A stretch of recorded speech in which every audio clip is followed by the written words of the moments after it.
wabarakatuh. Perkenalkan, kami dari kelompok 10 akan memaparkan hasil analisis kami mengenai kesesuaian capaian pembelajaran dengan buku guru dan buku siswa Pendidikan Pancasila kelas 5 pada elemen Bhinneka Tunggal Ika dan NKRI. Sebelumnya, perkenalkan, saya Joshua Basara dengan NIM 202. Saya Rizky Triamelia dengan NIM 226. Saya Padi Agardani dengan NIM 227. Langsung saja, yang pertama akan disampaikan oleh rekan saya. Yang pertama itu ada CP elemen Bhinneka Tunggal Ika. CP elemen Bhinneka Tunggal Ika ini menyajikan hasil identifikasi sikap menghormati, menjaga, dan melestarikan keberagaman budaya sesuai semboyan dalam bingkai Bhinneka Tunggal Ika di lingkungan sekitar. Lalu ada tujuan pembelajaran elemen Bhinneka Tunggal Ika. Yang pertama ada menunjukkan keberagaman budaya daerah. Yang kedua ada mengidentifikasi sikap menghormati dan menjaga perbedaan budaya, agama di lingkungan keluarga, sekolah, dan masyarakat. Yang ketiga ada menyajikan kegiatan pelestarian budaya daerah. Dan yang terakhir ada mempraktikkan perilaku toleransi beragama dalam kehidupan sehari-hari. Lalu ada hasil analisis CP elemen Bhinneka Tunggal Ika. Hasil analisis pada bab 3, materi dalam buku siswa dan buku guru Pendidikan Pancasila kelas 5 belum sepenuhnya sesuai dengan CP elemen Bhinneka Tunggal Ika. Keduanya sudah memuat keberagaman budaya seperti suku, bahasa, pakaian adat, tarian, dan makanan khas, namun belum menampilkan keberagaman agama dan kepercayaan sebagai bagian penting pemahaman toleransi pada fase C. Materi pelestarian budaya masih berfokus pada seni tradisional dan belum mencakup kuliner, tradisi keluarga, atau perbedaan pandangan hidup. Selain itu, buku guru dan buku siswa sama-sama belum menonjolkan aspek manajemen konflik, keberagaman, dan belum menyediakan penugasan serta asesmen yang mendorong sikap toleransi dan kemampuan berpikir kritis. Selanjutnya akan dipaparkan oleh rekan saya. Yang selanjutnya ada CP elemen NKRI, yaitu mengenal wilayahnya dalam konteks kabupaten atau kota dan provinsi sebagai bagian dari wilayah Negara Kesatuan Republik Indonesia.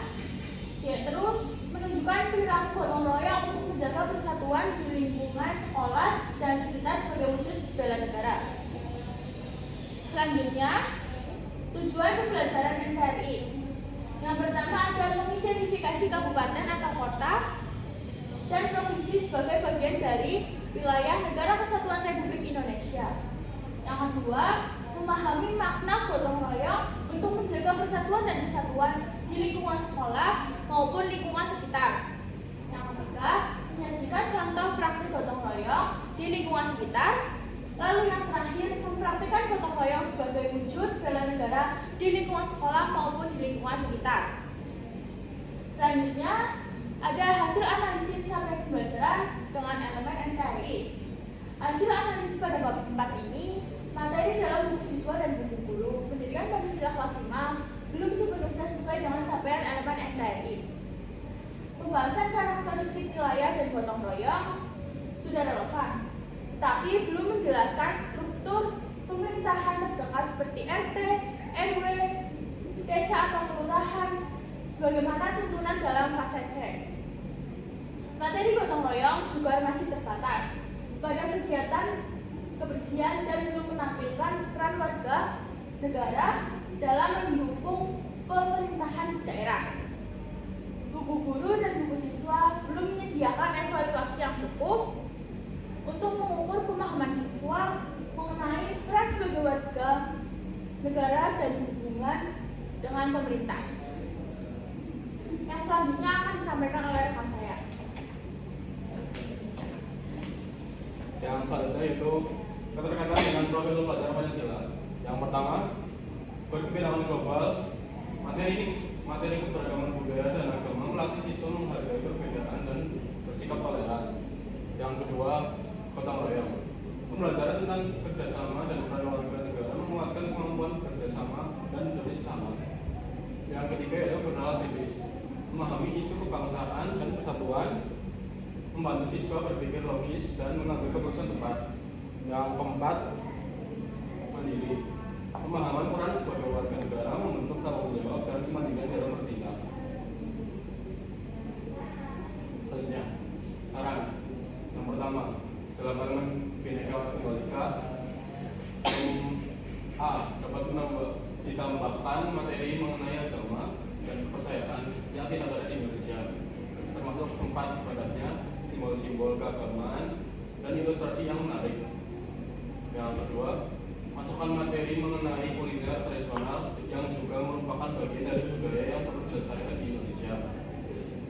Yang ketiga, perluas pembahasan sikap menghadapi perbedaan, contoh yang lebih kompleks, seperti perbedaan antara pandangan hidup atau tradisi keluarga. Materi harus menunjukkan analisis tantangan dan masalah yang muncul akibat perbedaan. Yang kedua itu mengenai elemen negara kesatuan Republik Indonesia. Yang pertama, dapat ditambahkan penjelasan sederhana mengenai RT dan RW yang merupakan hierarki pemerintahan NKRI.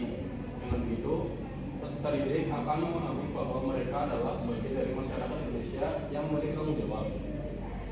Yang kedua, perluas materi gotong royong dari konteks membersihkan lingkungan ke konteks partisipasi publik yang mendukung peran pemerintah daerah sesuai CP fase C. Misalnya, menjelaskan bagaimana kerjasama warga dalam keamanan siskambling membantu tugas pemerintah atau desa dalam membina ketentuan masyarakat sebagai bagian dari NKRI.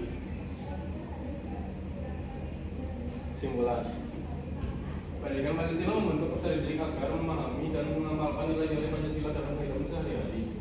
Fokus makalah ini pada dua elemen, yaitu Bhinneka Tunggal Ika yang menumbuhkan sikap menghargai perbedaan dan toleransi, serta NKRI yang memperkuat nasionalisme dan tanggung jawab menjaga persatuan. Pada fase C, siswa diarahkan untuk mengenali keberagaman, mempraktikkan toleransi, memahami struktur wilayah, serta menerapkan gotong royong sebagai bagian bela negara. Capaian pembelajaran kedua elemen mendukung profil dalam Pancasila, terutama sikap toleran, gotong royong, dan kemampuan berpikir kritis dalam menyikapi isu kebangsaan. Sekian presentasi dari kelompok kami, kurang lebihnya kami mohon maaf. Wassalamualaikum warahmatullahi wabarakatuh.